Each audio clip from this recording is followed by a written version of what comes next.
बदतमीज बहू। सभ्यता से भरपूर शास्त्रीय परिवार की इकलौती बेटी मोहिनी को बचपन में ही पढ़ाई के लिए विदेश भेज देते हैं, जहां से वो सालों बाद ग्रेजुएशन पूरी करके इंडिया वापस आती है, जो अब संस्कार, सभ्यता, संस्कृति जैसी चीजों से कोसों दूर होती है। एक सुबह मोहिनी शॉर्ट ड्रेस पहने, कानों में हेडफोन लगाए जोर जोर से इंग्लिश गाने गाती हुई घर में घूम रही होती है। सुबह सुबह भगवान का नाम लेते हैं, राक्षसों की तरह चिल्लाते नहीं। पॉप्स, आपको अच्छी गाने की बिल्कुल समझ नहीं है, सब ठीक है, चलो पियो। अरे मोहिनी, पापा से ऐसे बात करते हैं क्या?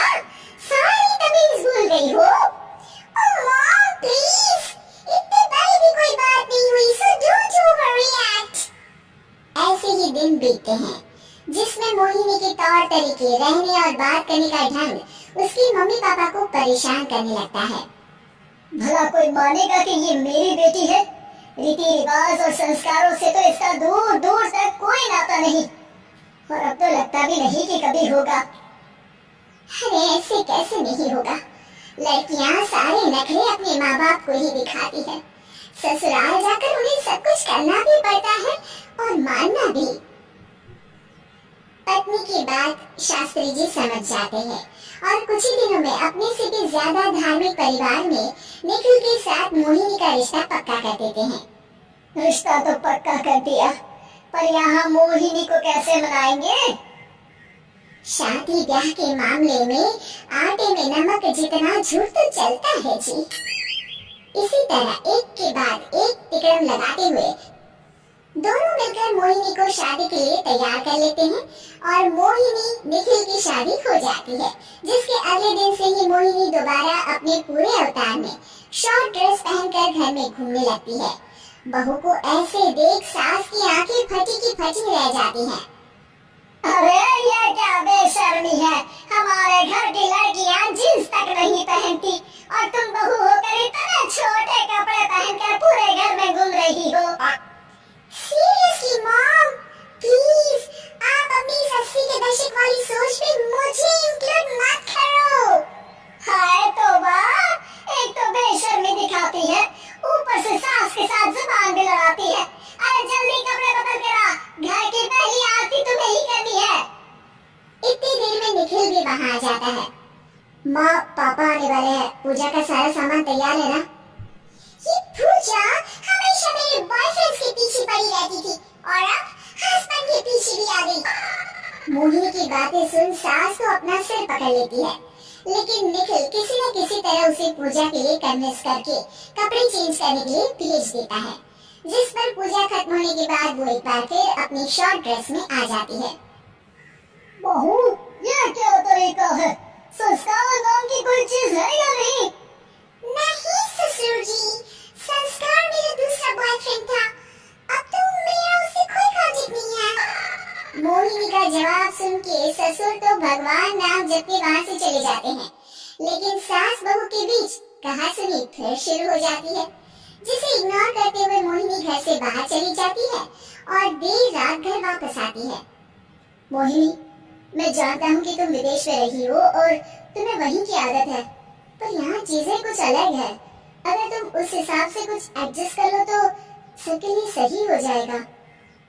I am not in a lecture mood. Good night.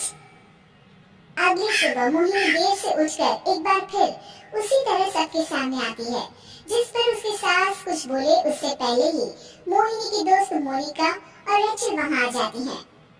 Oh hi darling, how are you? OMG, we missed you so much. I missed you too darling. Ram Ram, इन्होंने तो तुमसे भी छोटे कपड़े पहने हैं। अरे तुम लोगों के अंदर कोई शर्म लिहाज बाकी भी है या सब बेच खाई? मोहिनी, तुम्हारी मेड कुछ ज्यादा ही बोलती। इस पर मोहिनी की दोस्त उसकी सास का मजाक बनाने लगती है, जिसे सुन निखिल उन्हें जवाब देते हुए कड़वे शब्द सुना देता है और वो सुन के वो दोनों तो मुंह बनाए वहाँ से चली जाती है, लेकिन गुस्से से लाल मोहिनी वहीं खड़ी निखिल को घूरती रहती है। घूर क्या रही हो? तुमसे शादी की ये सोचकर कि विदेश में पढ़ी लिखी हो, घर में कोई पॉजिटिव चेंज लाओगी, अपनी करियर के लिए एम्बिशियस होगी, पर अपने इस बिहेवियर से उस पढ़ाई के साथ साथ अपने मम्मी पापा के नाम को भी डुबो रही हो। अगर तुम्हें ऐसे ही हाल रखना है तो यहाँ रहने की कोई जरूरत नहीं है। निखिल की बातें सुनकर मोहिनी रोते हुए घर छोड़कर अपनी मम्मी पापा के पास वापस आ जाती है। ससुराल में सब कुछ ठीक तो है? वो अपने आप को समझते क्या है? मोहिनी पर चिल्ला रहे? मैं क्यों उसके इशारों पर चलूं? मैं अपनी लाइफ अपने तरीके से जीना चाहती हूँ और वो ना आप लोगों को मंजूर था और ना ही उन्हें। तुम यहाँ नहीं रह सकती। अपने पापा की बात सुन के मोहिनी हैरान रह जाती है। हाँ, तुमने बिल्कुल सही सुना। अगर तुम्हें अपने इस घमंड, बेशर्मी और बदतमीजी में ही जीना है तो तुम यहाँ भी नहीं रह सकती।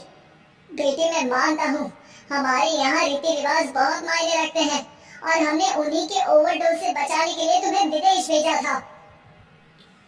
एक लड़की जो शादी करके घर और बच्चे संभालती है, उससे तुम अपने आप को ज्यादा समझ सको इसके लिए भेजा था। तुम उससे ज्यादा समझो और बनो, पर तुम तो किसी दूसरे ही ट्रेन में चढ़ गई बेटा। उसके मम्मी पापा बहुत देर तक मोहिनी को सारी बातें समझाते हैं, जिन्हें सुनकर मोहिनी को अपनी गलती का एहसास होता है। वो जॉब ज्वाइन कर लेती है और ससुराल वापस आकर उन्हें मॉडर्न बनाती है और खुद भी कुछ रिवाज सीखते हुए खुशी से रहने लगती है।